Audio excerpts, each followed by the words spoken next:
So last year I got my dream 3DS, which was the Pearl Pink original 3DS. I was so happy and excited, and to this day I still love it. But when I said that was my dream 3DS, that was because I didn't know this one existed. This is a decently rare PAL 3DS XL released only in the UK on May 31st, 2013, and it is in the most beautiful shade of candy pink that I just can't get over. From the pink PSP 1000 to the pink PS2 Slim, there's just something about this particular shade of pink that makes me really want to open my wallet. Once I found out this thing existed, I wanted it, and I had been periodically scouring eBay and wherever else I could think to look, but this 3DS turned out to be surprisingly hard to find, at least in any kind of decent condition. ConsoleVariations.com estimates between 50,000 and 100,000 units were produced, so it's not like it's the rarest thing out there, but the market for it definitely wasn't as saturated as most of the other pink 3DS consoles. About a month ago though, I got lucky enough to stumble upon some new listings from a UK-based eBay seller who had a couple of these lying around. And like anyone else would at 4 AM on a Tuesday, I quickly grabbed my wallet and made an incredibly financially irresponsible purchase. So I'm gonna unbox my actual dream 3DS, for real this time, mod it of course, and throw a couple stickers on there because life is too short not to do the small things that make you happy even if they seem silly. Just a friendly reminder in case you needed it.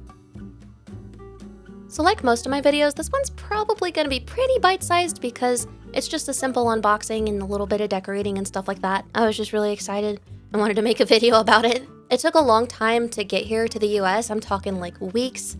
It apparently crossed through dimensions or something. Like I said, there were a couple listings from this seller. One of these actually came with the box and everything like that, and then this one was without the box and the stylus wasn't even in the picture, so probably not even the stylus, though the listing didn't say. I really wanted the one that came with the box, especially because this one looked like in the picture it maybe had like a scuff or something on the front, but after tariffs and shipping and all of that, this one was $323. So the other one was gonna be way more expensive, and I couldn't get myself to do it. The good news is though, what I thought was a scuff in the picture is actually just a smudge of some grime, which is gross, but it came off, so yay, we'll clean it. And then I checked the back, and even what I thought was a scuff back there was just more grime. But I have seen worse, and I have also bought worse, so it's not that big a deal, especially because other than that, the outside actually looks really, really nice. The listing had mentioned some kind of very tiny crack around like the trigger buttons or something like that,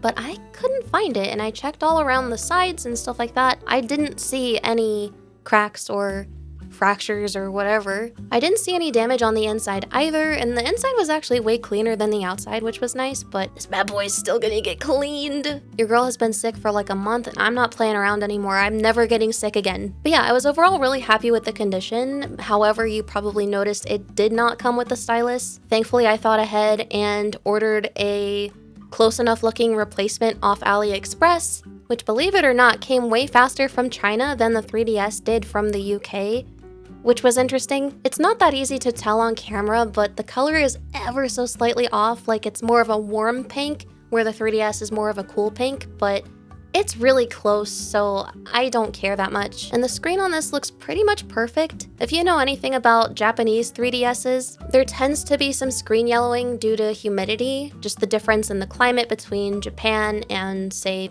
Europe or the US. And that can be fixed if your 3DS is modded because you can adjust like screen temperature and things like that to kind of like offset the yellowing, but it's nice that it's not even a problem here. Speaking of modding, it was time to do the whole custom firmware thing, which I'm not gonna do like a tutorial on or anything, but just to touch on it really briefly, this is the guide that you'd want to use. It's incredibly fast and simple. I wanna say it took me like less than 20 minutes to do this time around. And if you're scared to do it because of the possibility of bricking your 3DS, don't be, because you really have to try to even be able to brick it. So yeah, this is the guide that you'd want to use, and it has everything you could possibly need, so go for it. Now, for decorating, I had done a lot of thinking while waiting for this to arrive on how I wanted to decorate it, like what kind of stickers I wanted to use, like what kind of colors and all that stuff. And I stayed stuck on it until I saw this sticker book on Amazon that's full of pictures that were probably stolen from Pinterest, but they looked really, really nice and I thought they'd be perfect.